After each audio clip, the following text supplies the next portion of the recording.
So as you know, today we're going to be beginning to plan how we're going to collect data.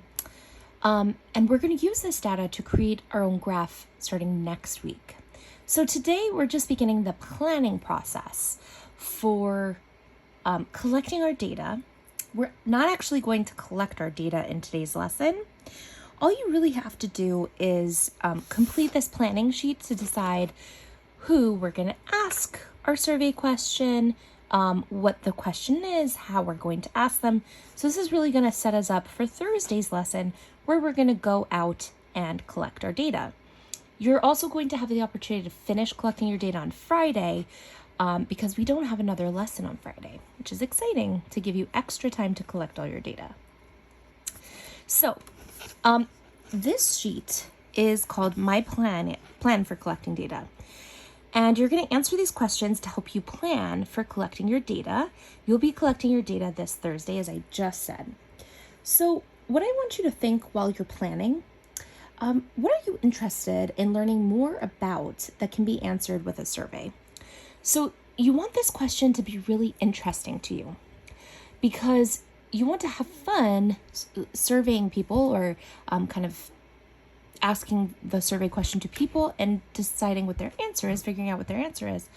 So make sure you come up with an original question that is something you want to learn about others. We are also going to make a plan for collecting the data, like I said. So let's get started. The first question says, who will you collect data from? So this is where I'm going to really question, who am I going to be able to talk to by Friday afternoon? Who am I going to be able to reach out to by Friday afternoon? And so there's many ways we can do this. You might decide that you can FaceTime your friends. You can Zoom with your friends. You can call them up on the phone. You might even be able to text them if you know how to text. You can email them because you learned how to email in writing class. So you can even email your classmates from school because you have access to all their emails. You can survey the people that you live with at home or the people that you're going to see in the next 2 days that you know of. So start to think who you are going to collect data from. I'm going to brainstorm who I'm going to collect data from on Thursday. So I know I can talk to my mom and dad, brother,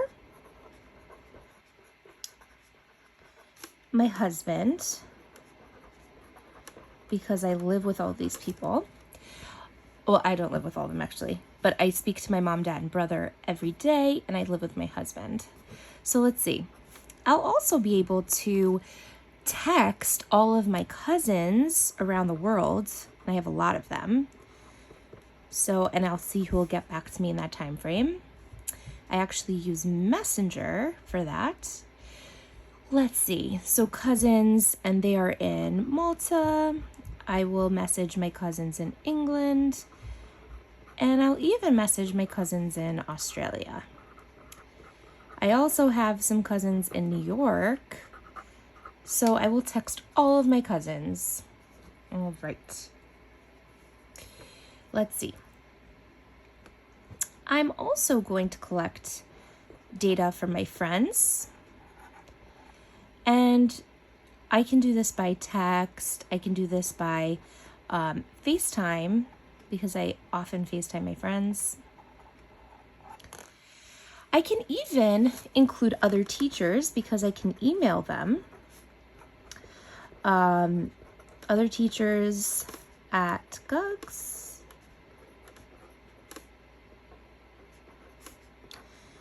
Thank goodness for email. It keeps us all connected.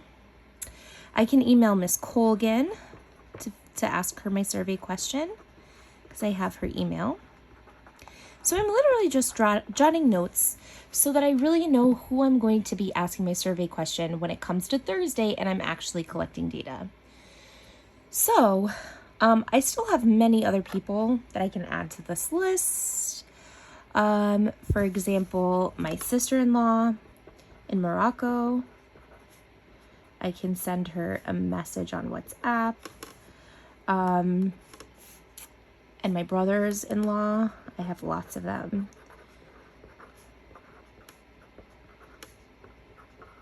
So I have a good list going of people that I'm going to collect data from. So let's see. Now, the second question says, what will you say to each person to introduce your survey? So I'm probably going to say something kind, like hello, because I want to be respectful of the people that I'm serving. Would I be able to ask you a survey question?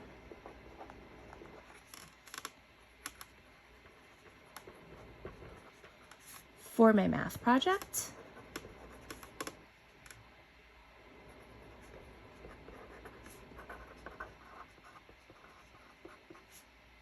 Question mark? Thank you either way, because you don't want to force them to answer your question. So that's something that I would say to people before I would start to ask them. Thank you either way. Now, I've thought long and hard about what question I'm going to ask, and I really wanted this to be relatable and something that would be fun for me to ask people and kind of learn more about that. So I've decided that the survey question I want to ask is, what is your ideal vacation? And what that means is, like, what is the vacation that you would most like to take? So what is your ideal vacation? And then I have to give them options because I'm going to be creating either a bar graph or a pictograph for this one, because it's the categories are kind of names of vacations, not number form. So I wouldn't make a line plot. But let me see. So I think one option could be the beach, because a lot of people like the beach. Then another option can be camping, because I know a lot of my friends love to go camping. I love to go sightseeing on vacation, so I think that would be a good option. And then I think the last option would be visiting family, because I have family all over the world, so I know that many vacations I love to take are actually visiting family. Okay, so now the fourth question, how will you keep track of people's answers? This can be done in many different ways. I'm actually going to use a tally chart, so I'm just going to write tally chart on this line so that I can remember. I'm going to be using a tally chart. You can think up another system if you prefer. Some people like to write the person's name with their vacation choice next to it. You can have the people's names with the different vacations and do like a check mark system. Whatever system works best for you, you can write it on this line. So how will you make sure you ask everyone the question? So I think that that's a good point. I will make a list of names. I'll make a list of names of people I would like to survey.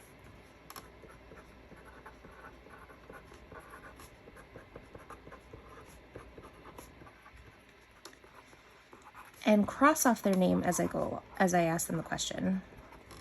Cross off their name.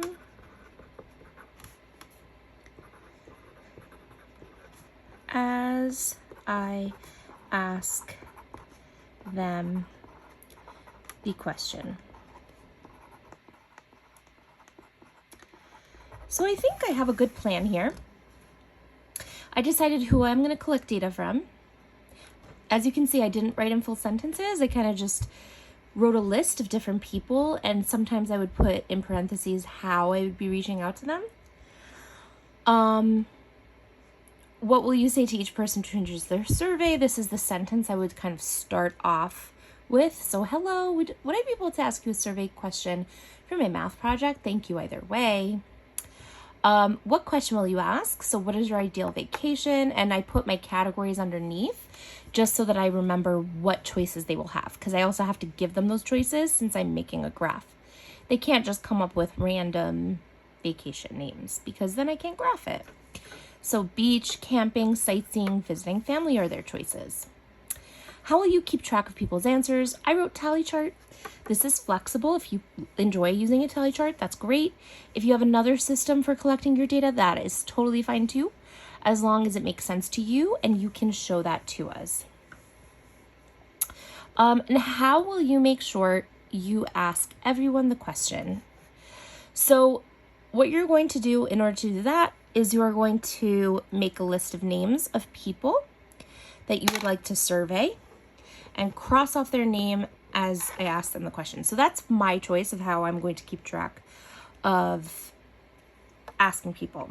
If you have a different way of doing this, that's totally fine. This is very flexible. This is just your plan for what you're going to be doing. Now, just remember, today is only a day of collecting data. Today is only a day of planning how to collect your data. You're not actually going to people today and surveying them yet. You're just planning exactly what I did with this worksheet. You can plan this on Nearpod if you don't mind typing or writing digitally. We have also uploaded this as a document so that you can fill in the document on Google Doc, or you can print it out and write it on paper. If you don't have a printer, you can just copy these questions onto a sheet of paper. You don't have to write all this, just the question, and fill it in on paper. We do need to see a copy of your planning sheet to get credit for your work today. So good luck with this activity. Thursday, we will actually be collecting the data. I look forward to seeing you then. Enjoy this planning time.